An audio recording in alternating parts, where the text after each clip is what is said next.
It is another hot and humid day in the GTA. Are you thinking about going for a swim? You have lots of options, but high levels of E. coli are making some beaches unsafe to swim in. We'll tell you more.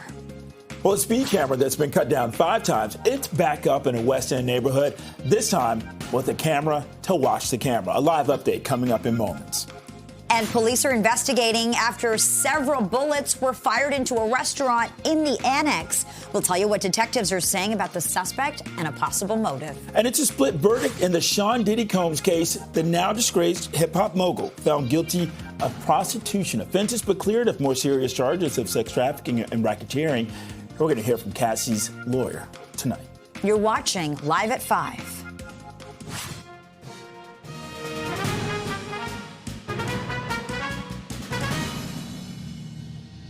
Good evening. I'm Bakari Sapp. And I'm Lena Latafat. Thanks for joining us and welcome to Live at 5. The heat has made a comeback in Toronto, the humidity, making it feel more like 35 out there. And if you are planning to head to the beach, you better check the water quality data before taking a dip. Yeah, some beaches were deemed unsafe due to high E. coli levels.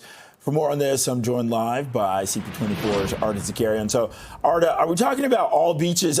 Are there some beaches where people can go to cool down? There has to be something, right? Yes, absolutely. Okay, I have to tell you first that things change all the time. Within a 24-hour period, so many things can change. We're seeing cloud cover right now, which means there is a chance that rain could come, and that's going to change everything. But for right now, we can say that it is safe to swim at Bluffers Park Beach. That's where I'm at right now. So this is the boat launch that people use. You can see people are launching some Sea-Doos there. With me right now is Adrian, you have a boat. Yes, I do. Tell me about what you look for before you go out onto the water. Just mainly I check the weather before I go out, right? Make sure that everything's going to be okay and not too wavy, right? You don't want to be too bumpy out there. Got to stay safe, right? And that's basically it. Do you ever think about the water quality? Water quality for sure if I'm going to be keeping the fish to eat. So, yeah. Definitely area like this, like Toronto, you have more pollutants in the water, I would imagine, right? Coming through the river mouths and spilling out into the lake, and the fish ingest that themselves too, right? So. Do you ever go swimming here? No, I do not.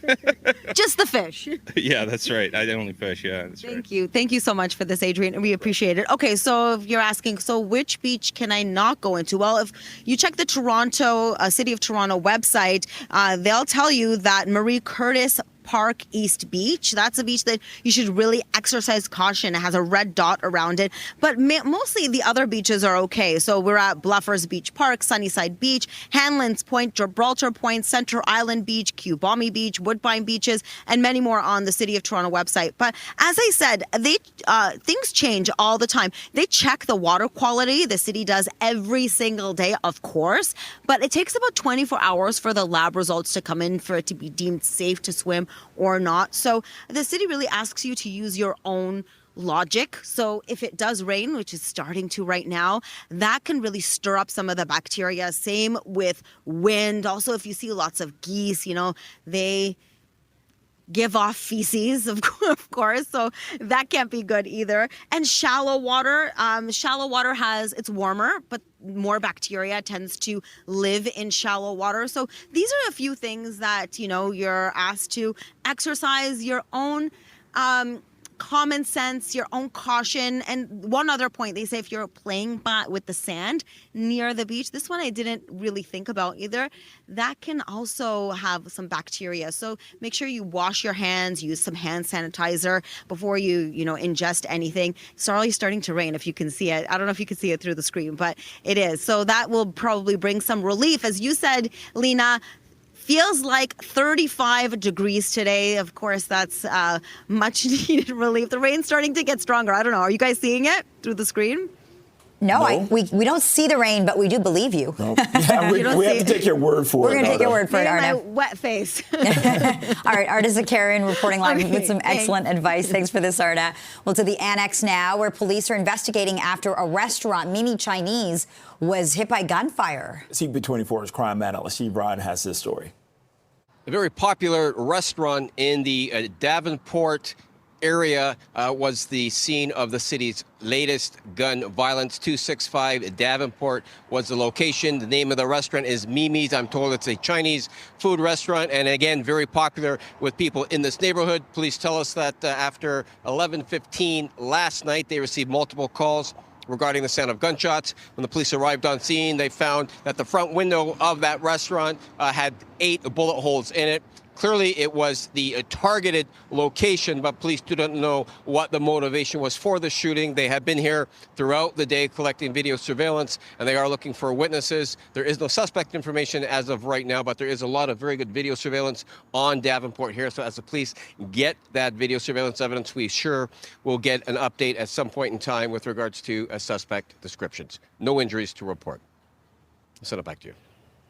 And the restaurant has issued a statement. It says, quote, "Last night, our beloved neighborhood restaurant was the target of a senseless and random act of violence. We're incredibly grateful that no one was hurt as we were closed at the time and no one was inside. We're fully cooperating with the police investigation and will continue to support law enforcement in any way we can." Well, chaotic scene in Oakville on Canada Day.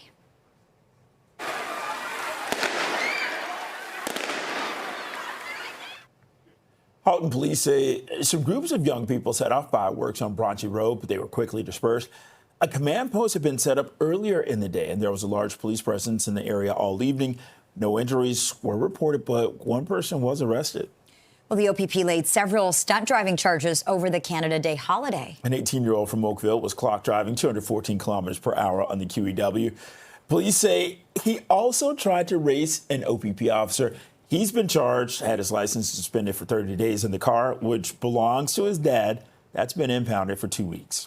Another driver is also facing stunt driving charges after they were caught going 208 kilometers an hour on the 407 near Bayview. Police say the 28-year-old received an automatic 30-day license suspension and 14-day vehicle impoundment.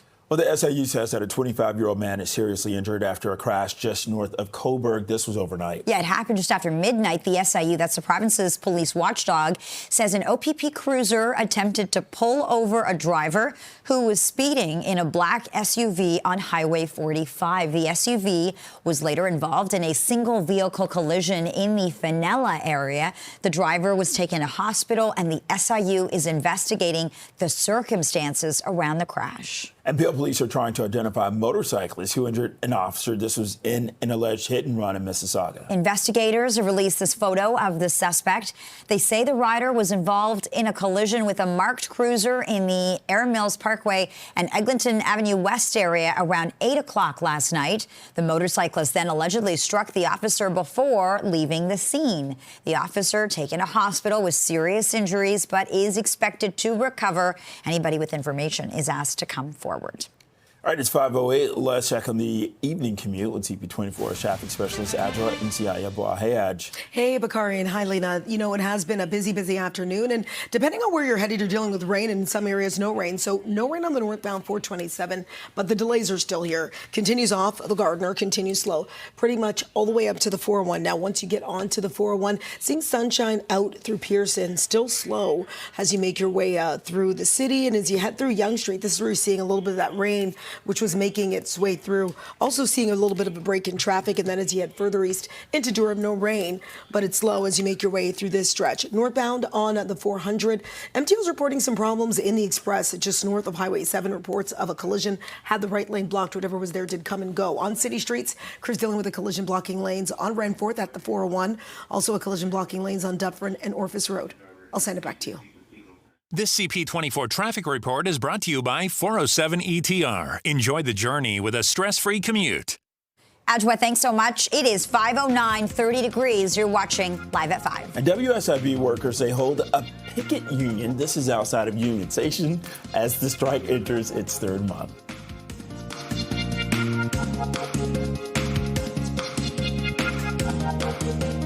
Welcome back. WSIB workers brought their picket lines to Union Station today. Union members on frontline WSIB staff, they were outside the station earlier this afternoon.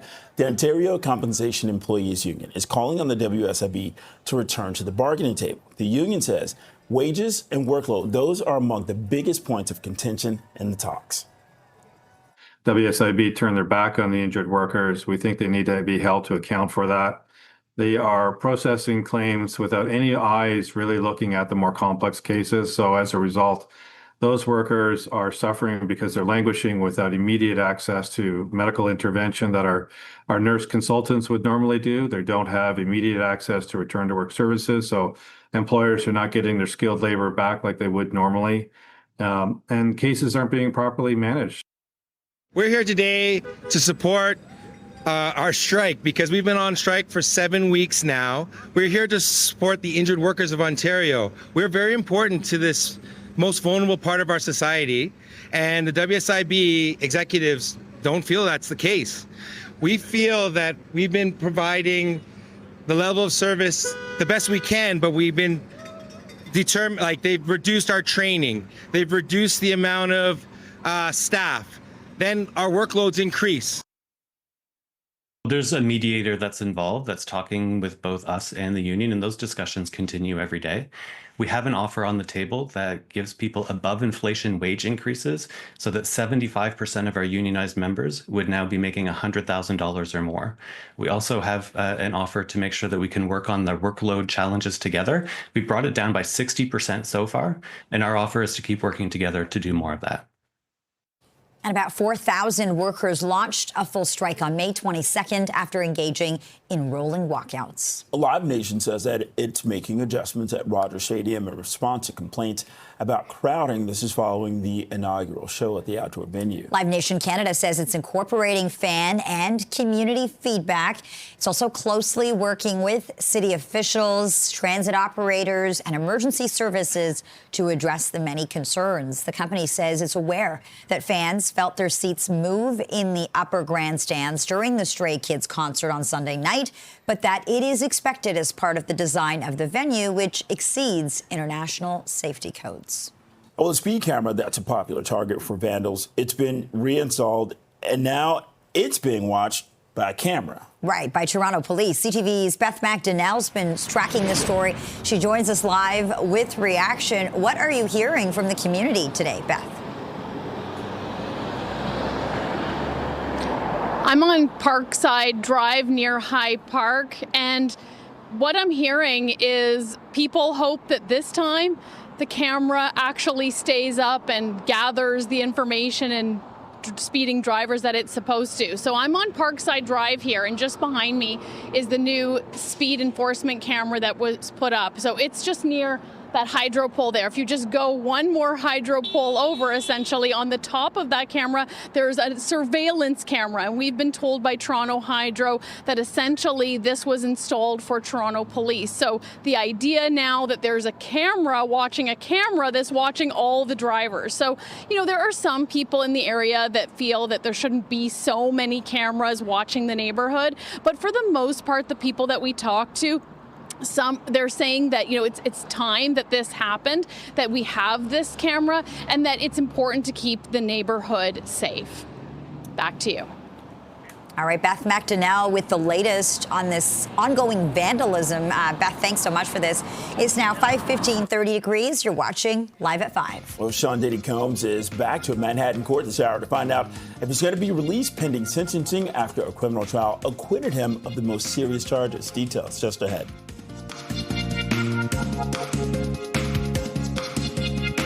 Sean Diddy Combs has been found not guilty on all but 2 charges. The music mogul was acquitted on the more serious counts of sex trafficking and racketeering. For more, let's go live now to CP24's Sija Liu, and you're watching a number of developments this hour, Sija.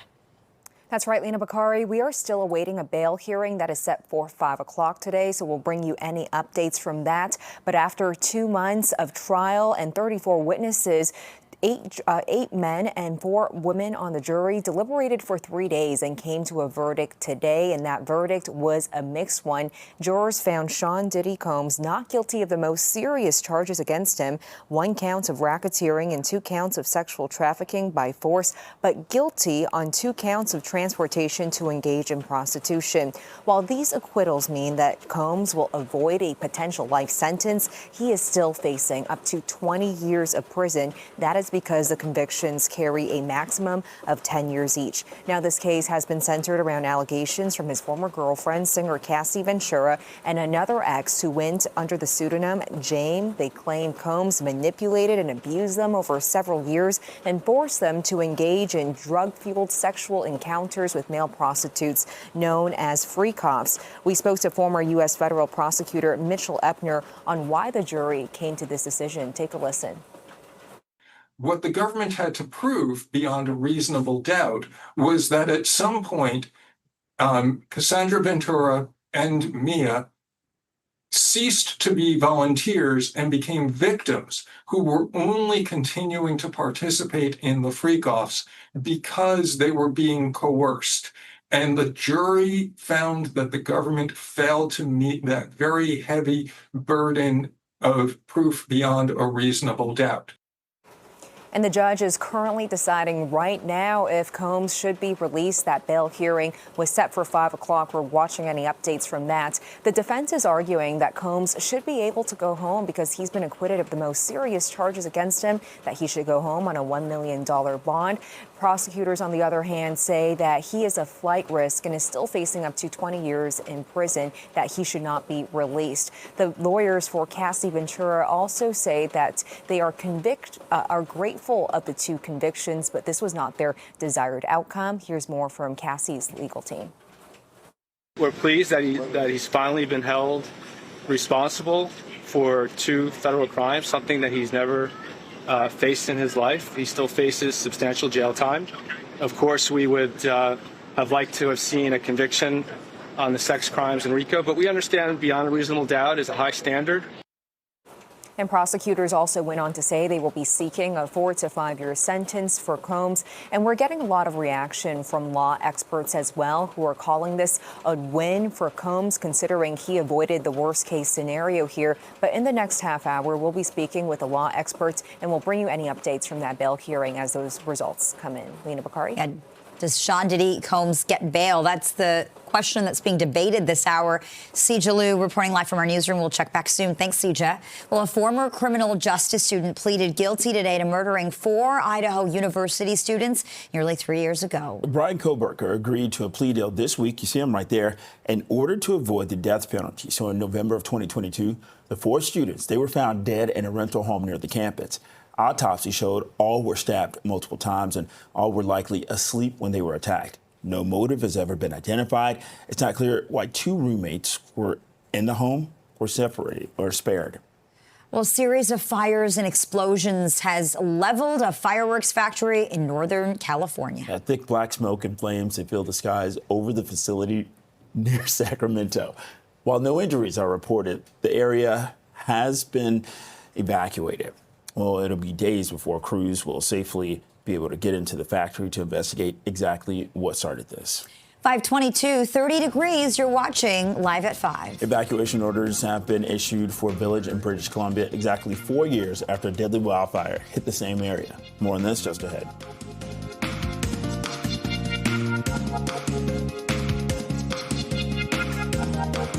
A state of emergency has been declared in Lytton, British Columbia, because of an encroaching wildfire. Lytton is the same community that largely burned to the ground during a wildfire in 2021 after days of record-setting temperatures. Right now, the fire covers about 6 hectares. Evacuation orders have been issued for 2 properties. We spoke with that town's mayor today. Take a listen. Every summer, it's very hot and dry here, particularly July and August. This year and a couple of years ago, it started in June. And we watch the heat, we watch the weather, we watch the wind, and we're just very vigilant. We're very fortunate in Lytton here. We have a BC wildfire base stationed right here in Lytton with an initial attack crew. So we're very fortunate that way. Okay, the fire near Lytton, it's one of 70 burning across British Columbia. The Canadian Interagency Forest Fire Center says there are approximately 465 active fires across the country. Well, a tropical storm warning's been issued along Mexico's Pacific coast as Hurricane Flossie strengthens to a Category 3. Some beaches and ports are closed. Also, the Army is on standby for possible relief efforts. Now, Flossie's outer bands, they're bringing heavy rain to the coast, but the eye of the storm, that's still offshore. It's expected to move northwest before weakening later today. Much of southern Europe continues to be under a severe heat alert. Those things that you see in the outdoor restaurants where it pushes a little bit of air with water. It's like an invention we don't have in Germany, for example. Berlin could break a record today as temperatures topped 36 degrees earlier this morning. Health warnings due to extreme heat have been issued in France, Belgium, and the Netherlands. And parts of Spain are seeing temperatures in the low 40s. Well, cleanup is underway in northern Italy after a wave of violent weather swept through. Torrential rain on Monday near Turin caused a river to burst its banks, leaving a large area covered in sludge. A 70-year-old man drowned. Firefighters had to rescue 50 people who were stranded by the floodwaters. And several landslides have damaged roads and residential buildings, and train service was interrupted. The death toll from Monday's fire at a chemical factory in southern India has now risen to 40. Officials say 143 people were working in the building when the fire broke out. 33 others were injured. The cause hasn't been determined. The local government has convened a 5-member committee to investigate. And operations at the factory, they've been suspended for 90 days. It's 5:27, 30 degrees. This is Live at 5. And coming up, the city's advising caution at one of its beaches due to high E. coli levels in the water.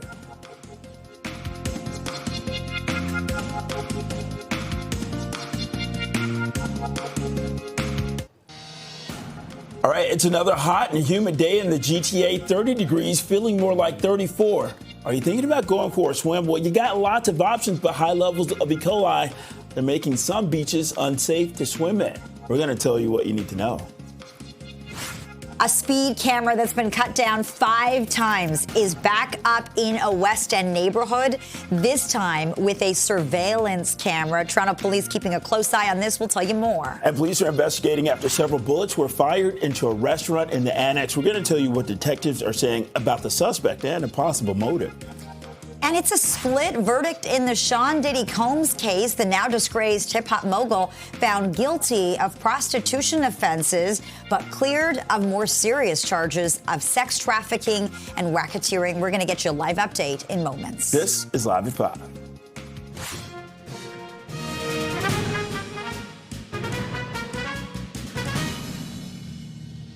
Good evening, and thank you for joining us. I'm Lena Latifat. I'm Bakari Savage. Look, the heat, it's made a comeback in Toronto. The humidity making it feel like 34 out there.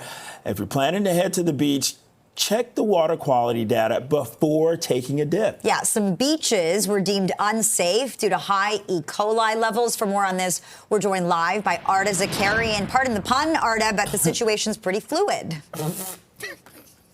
Oh, yes, exactly. That's exactly it, Lena. You know what, Lena and Bakari, you missed the greatest downpour there ever was. The skies opened up, and then there was a lot of rain that fell just moments before we went to air, and it rained for at least 20 minutes. So that really changes things when it comes to water quality. It stirs things up, stirs up the bacteria, the E. coli, and it's really, people advise you not to swim after a rainfall, or if it's really wavy, that can also stir things up. Whether there's waterfowl, geese, or ducks, of course, their feces makes the water dirty as well. So these are things that you have to keep in mind, because they test the water every single day, but when they take it to the lab, it doesn't come back for 24 hours. So you're asked to exercise your own, logic, really, when it comes to whether or not you should swim in this water. Lots of people are here at Bluffers Beach Park. This is the boat launch, and I'm sure there was a mass exodus from the beach itself when that rain fell. The rain was just starting when we went to air at 5 o'clock. I asked if you guys could see it, but then it was a massive downpour just seconds after we went off air. So we had a chance to speak to some people who were by the water today. I would actually love to get into the water at one point, but lately it's been just not inviting. I went water 2 times. It's pretty good, but I feel something like fish. Well, it's a little sad. You know, you have this expectation of coming to the water, bringing the kids to the water, and then you can't. So it changes our plans for sure. We'll just go home, stay inside with the air condition and lots of water, and they'll just play inside. So the City of Toronto website updates whether or not, you should exercise caution, whether or not there's a red dot or a green dot. Green dot, of course, means it's likely safe, and red dot means that don't go in this time. There may be lots of E. coli in the water. So Marie Curtis Park, Each Beast, that's by Lakeshore. So that one has a big red dot on it. But there's other beaches like this one, which has a green dot. Sunnyside Beach, Hanlan's Point, Gibraltar, Center Island, Cubami Beach, Woodbine Beaches. But of course, with that rain, things do change. So keep that in mind as you enjoy your summer, you enjoy cooling off by the water. It does feel really hot. Even with that rainfall, the sun is beaming down on us. So a little bit of some relief is necessary when it comes to really enjoying the summer and the heat and the humidity. Back to you. All right, CP24's Arda Zakarian reporting live. Thanks, Arda. A speed camera that's a popular target for vandals, it's been reinstalled. It's now being watched by a camera that's watched by Toronto police. Yeah, the camera at Parkside Drive, this is a speed camera, is monitoring the road once again. It's back up now. It's been cut down a number of times in recent months. Toronto Hydro says crews installed a Toronto police camera nearby earlier this week. The security camera was installed at the city's request following the repeated incidents of vandalism. You get knocked down, you get back up again, but it's on repeat and we're all tired of the same old song. I think it's good. I honestly think it's good to keep the neighborhood safe. There are a number of people at night who roar around. I don't know why they're tearing it down. I mean, they're just going to keep putting it back up. Do you think it'll work? Hopefully, No. because no, even with a little 6-year-old, they still go through. We walk our little one all the time, but I'm just saying they go through any stop sign, any light. They go through all the time. You gotta change the road. And the Parkside speed camera has issued roughly 66,000 tickets since 2022. Well, WSIB workers brought their picket lines to Union Station today. Union members and frontline WSIB staff, they were outside the station earlier this afternoon. So the Ontario Compensation Employees Union is calling on the WSIB to return to the bargaining table. The union says wages and workload are among the biggest points of contention in the talks. We think the board of directors needs to step up, call in the leadership of the WSIB to get back to the bargaining table. They refused to meet with us last week. They refused to meet with us tonight. Mediator was trying to schedule a meeting for this evening, and WSIB isn't showing. They're continuing this surface bargaining, which is dead wrong. And there should not be a lockout that is allowed in Ontario in a public sector. But that is exactly what the Ford government is permitting to happen. We asked to do a workload study. When WSIB said no, we took it on ourselves to get OCal to do a third-party workload study. They've done this study for over 10 years. The person who was doing the study, he told us that this was the worst findings he's had in the 12 years that he had done the survey. When we took this to WSIB, they did nothing with it. They actually came and they tried to say that we tailored questions, but all these questions were written by experts across the world. We want to get back to work, but we feel that we need fair wages. We're not saying 1.7%. We're actually going well above that. That's the rate of inflation. But we're saying we're going above that to offer them even more so that 75% of them would be making over $100,000. In fact, it takes the average salary from $98,500 right now to over $104,500. I know that's a lot, but I think that our members are worth it. We have a fantastic team at the WSIB who do great work. We're able to help people recover and return to work, and we're actually achieving the best results we've had in a decade with this team. So we want them back doing that kind of work because we respect what they do and we value what they do, and that's reflected in this above inflation wage increase. About 4,000 workers launched a full strike on May 22nd after engaging in rolling walkouts. All right, it's been a busy day, hot and humid in the city as well. Let's get a check on the commute with CP24's traffic specialist, Adjoa and Cia. And just the shot behind you can see how busy it is out there, Adj. Really, really busy. You're right. It's hot, humid, and very slow on the major routes, and we have problems in the mix. So we'll start with these issues, Lena. I've been watching them for a bit. It's QEW Niagara bound as you make your way through Cawthra. Transport trucks stalled in the right lane. Have not seen any heavy tow arrive on scene, so always a sign that this could be there for the next little bit. And then as you head further west on the QEW Niagara bound, this is on the downside of the Burlington Skyway. We have another stall. It does have the right lane blocked, so that's just adding to that slow commute. Also problems of note on the eastbound 401. This is in the Express at Warden. Crews dealing with another stall, mainly off to the Bullnose, but MTO crews are blocking that right lane. That's really creating a delay from as far back as the 410. It's both corn collectors and outside of camera view traveling out towards Hamilton on the westbound 403 at York Boulevard. Crews on scene of an ongoing collision blocking the left lane. I'll send it back to you both.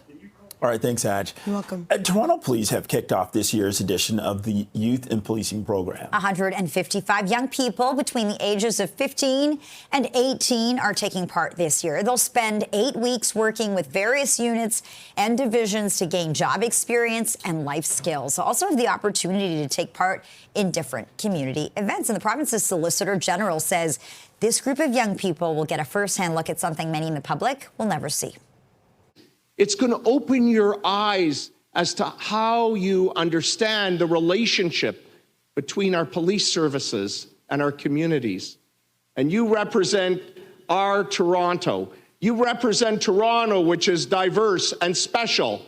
And it never matters where our families came from or how they got here. Toronto and Ontario is the melting pot of Canada. It's a place where we all belong, and we all have an equal opportunity to contribute and to succeed. Well, a current police officer who went through the youth program says that it helped lay the path for his future. It speaks volumes about your character. In the years ahead, when you're applying for jobs or post-secondary programs, people will see that you're a part of something special. It shows that you're responsible, committed, mature, and willing to grow. All qualities that will always stand out. And just maybe, some of you will find yourselves back here, years from now, sharing your story and inspiring the next group of students the way I hope to inspire you today. The teens in this program come from more than 30 different neighborhoods all over the city. Well, this just into CP24. Sean Diddy Combs has been denied bail after a jury found him guilty of 2 counts of transportation to engage in prostitution this morning. Combs remains in custody. He's awaiting sentencing.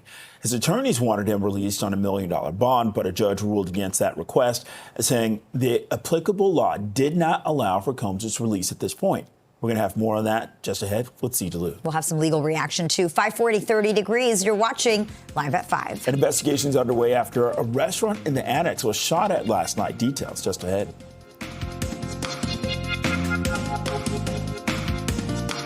Well, to the Annex now. This is where police are investigating after a restaurant, Mimi Chinese, was hit by gunfire. CP24's crime analyst Steve Ryan has all the details. A very popular restaurant in the Davenport area was the scene of the city's latest gun violence. 265 Davenport was the location. The name of the restaurant is Mimi's. I'm told it's a Chinese food restaurant, and again, very popular with people in this neighborhood. Police tell us that after 11:15 last night, they received multiple calls regarding the sound of gunshots. When the police arrived on scene, they found that the front window of that restaurant had 8 bullet holes in it.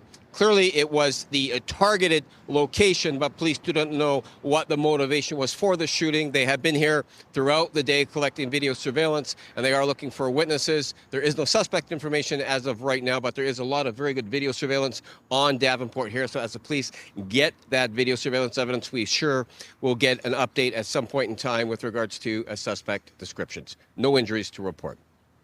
I'll send it back to you. Thanks for that, Steve. And the restaurant has issued a statement. Again, this is from Mimi Chinese. It says, last night, our beloved neighborhood restaurant was the target of a senseless and random act of violence. We are incredibly grateful that no one was hurt, as we are closed at this time and no one was inside. We are fully cooperating with the police investigation and will continue to support law enforcement in any way that we can.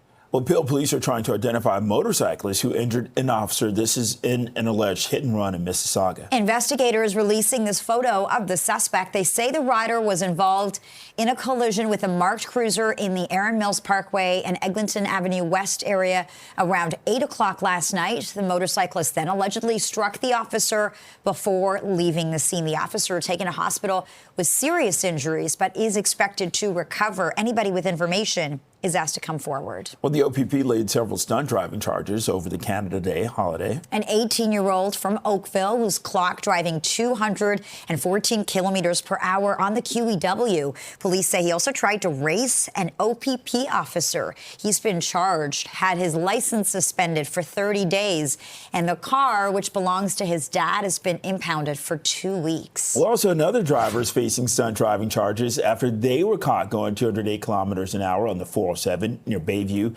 Police say the 28-year-old received an automatic 30-day license suspension and 14-day vehicle impoundment. Well, the SIU, that's the province's police watchdog, says a 25-year-old man is seriously injured after a crash just north of Cobourg overnight. This happened just after midnight. The SIU, it says an OPP cruiser attempted to pull over a driver who was speeding in a black SUV on Highway 45. So the SIU was later involved in a single vehicle collision in the Fenella area. The driver was taken to hospital. The SIU is investigating the circumstances around the crash. A chaotic scene in Oakville on Canada Day.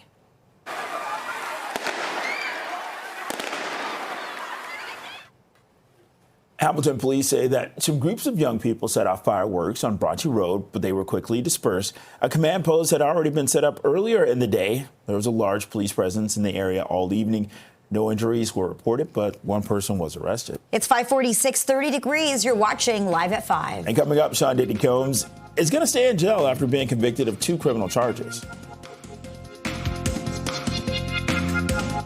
Prime Minister Mark Carney meets with the heads of Canada's big automakers to talk U.S. tariffs. Top brass at Ford, Stellantis, and GM. They're trying to figure out ways to keep Canadian production lines rolling in the face of Donald Trump's insistence vehicle production be moved to the U.S. Well, shifts at some Ontario plants have been cut back since the president's left a 25% tariff on vehicles made in Canada. That rate is lower if they use some parts made in the U.S. Well, the Prime Minister wants a new trade deal done by the 21st of the month. In Canada and the U.S., they are aiming to get that trade deal done in less than 3 weeks. The clock is ticking, though. Yeah, U.S. Ambassador to Canada Pete Hoekstra says that both sides are optimistic an agreement's going to be reached by the July 21st deadline. Among the potential sticking points, U.S. President Donald Trump is complaining about Canada's supply-managed dairy system. And Canada is also fighting 50% tariffs on steel and 25% duties on autos, which led to a 25% drop in Canadian car exports in April. All right, let's get to some breaking news now. Sean Diddy Combs has been denied bail after being acquitted on the most serious charges in his sex crimes trial in New York. For more, let's go live to CP24. CJ. Lena Bakari, that bail hearing was set for 5 o'clock today, and we got that update minutes ago that a judge has denied bail for Sean Diddy Combs, which means he won't be going home as he awaits sentencing. Now, this comes after a verdict was reached in the 2-month trial. 12 jurors deliberated for 3 days before reaching this mixed verdict. They found him not guilty of the most serious charges against him, 1 count of racketeering and 2 counts of sex trafficking by force, but guilty in 2 counts of transportation to engage in prostitution. These acquittals mean that Combs avoids a potential life sentence, but he is still facing potential long sentencing. He is facing up to 20 years in prison. The convictions carry a maximum of 10 years each. Now, this case has been centered around allegations from his former girlfriend, singer Cassie Ventura, and another ex who went under the pseudonym Jane. They claim Combs manipulated and abused them over several years, forcing them into drug-fueled sexual encounters with male prostitutes called freak-offs. Earlier in the day, we spoke to former U.S. federal prosecutor Mitch Epner on the trial and his reaction. the defense had very little to say. Their only argument was that the sex workers were being paid for their time, not for the sex acts. But if you had told the defense in advance that they could sign up for the verdict that they just got, or they could roll the dice at trial, they certainly would have taken this verdict. This is a huge victory for the defense. And prosecutors are seeking a 4 to 5 year prison sentence for Combs. And we're also getting reaction from Cassie's legal team. They say today's verdict is not their desired outcome, but they are grateful for the 2 convictions. Here's more from Cassie's legal team. We're pleased that he's finally been held responsible for 2 federal crimes, something that he's never faced in his life. He still faces substantial jail time. Of course, we would have liked to have seen a conviction on the sex crimes in RICO, but we understand beyond a reasonable doubt is a high standard. And law experts have been calling today's verdict a win for Combs, considering he avoided the worst case scenario. However, his legal troubles are far from over. He is still facing 6 civil suits, and those cases will continue. Lena Bakari. And the very latest, he will remain behind bars as he awaits sentencing. Sija, thanks so much for this. Well, a former criminal justice student pleaded guilty today to murdering 4 Idaho University students nearly 3 years ago. Did you, on November 13th, 2022, in Latah County, state of Idaho, kill and murder Madison Mogan, a human being? Yes. And did you do that willfully, unlawfully, deliberately, and with premeditation and malice aforethought? Yes. So that's Brian Coburg, who agreed to the plea deal this week in order to avoid the death penalty. In November of 2022, the 4 students were found dead in a rental home near the campus. Autopsy showed all were stabbed multiple times and all were likely asleep when they were attacked. No motive has ever been identified, and it's not clear why 2 roommates who were in the home were spared. 5:54, 30 degrees. You're watching Live at 5. And coming up, NHL players will officially return to the Olympics next year for the first time since 2014.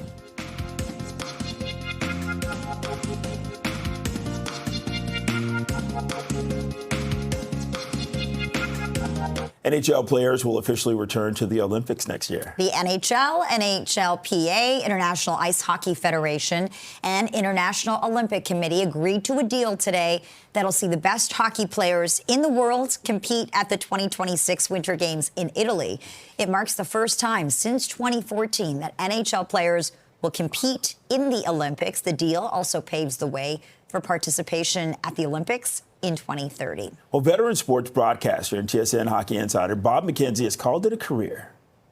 And I'm trading my semi-retired life of doing the World Juniors, draft rankings for Leaf games, free agent frenzy, trade deadline for absolutely nothing. Well, nothing in terms of real work, because today is my retirement day. That way I don't hand it out anymore. McKenzie announced his retirement during TSN's annual Free Agent Frenzy show. He joined the network in 1987 and has been one of the top insiders in hockey circles for years. The 68-year-old has also won numerous awards and was gifted with a silver stick to recognize his longevity and excellence in sports coverage. What a career. Well, the Blue Jays can move into a first-place tie in the AL East with a win tonight against the Yankees. And a high fly ball to left center field. It's going, and it is gone. George Springer was the hero for Toronto on Canada Day. He hit a solo home run in the first and then a grand slam in the 7th to break the game open. They've now won 3 straight and 5 of their last 6 games and are just 1 game behind New York in the AL East. First pitch tonight is set for just after 7 p.m.